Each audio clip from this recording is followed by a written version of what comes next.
আইনি ভিত্তি না দিলে জুলাই সনদে স্বাক্ষর করবে না জামাতে ইসলামী, না হলে মামলার হুঁশিয়ারি দিয়েছে দলটি।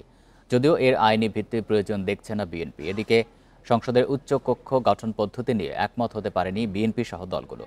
একক দলের স্বেচ্ছাচারিতা ঠেকাতে উচ্চ কক্ষ চায় এনসিপি।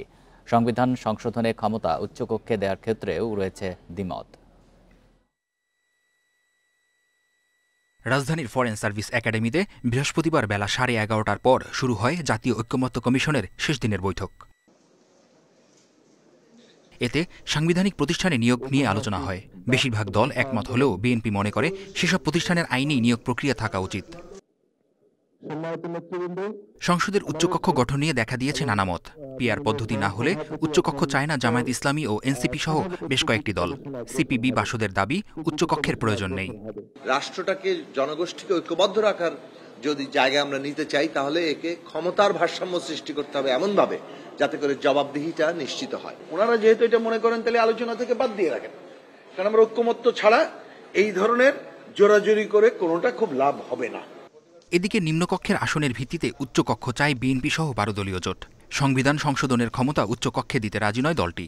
সরকারি কর্ম কমিশন, দুর্নীতি দমন কমিশন, মহাহিসাব নিরীক্ষক ও নিয়ন্ত্রক এবং ন্যায়পাল নিয়োগের বিধান সম্পর্কিত, ইনফ্যাক্ট এটা নিয়োগ সম্পর্কিত এটা বিধান করার জন্য যে প্রস্তাব আগে থেকেই আলোচনায় ছিল, এখানে আমাদের বক্তব্য আমরা নোট অফ ডিসেন্ট সহ একমত হয়েছে।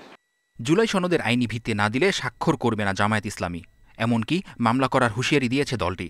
সনদ বাস্তবায়নে 2 বছরের সময় দিতে রাজি নয় এনসিপি। যারা বলছেন পক্ষে যারা কোনোভাবেই পক্ষে আসছেন না, তারা নোট অফ ডিসেন্ট দেন। তো এর চেয়ে তো আর বেশি উদার বা গণতান্ত্রিক পদ্ধতি আর হইতে পারে না। কর্ম কমিশন, দুদক, ন্যায়পাল এবং মহাহিসাব নিরীক্ষকের মতো বিষয়গুলো নিয়ে আলোচনা হয়েছে।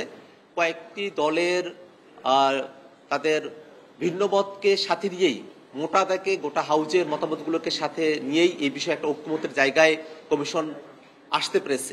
উচ্চকক্ষ ও নিম্নকক্ষের সদস্যরা গোপন ব্যালটের মাধ্যমে রাষ্ট্রপতি নির্বাচন করবে, সে বিষয়ে একমত রাজনৈতিক দলগুলো। মেহেদী হাসান, ইন্ডিপেন্ডেন্ট নিউজ, ঢাকা।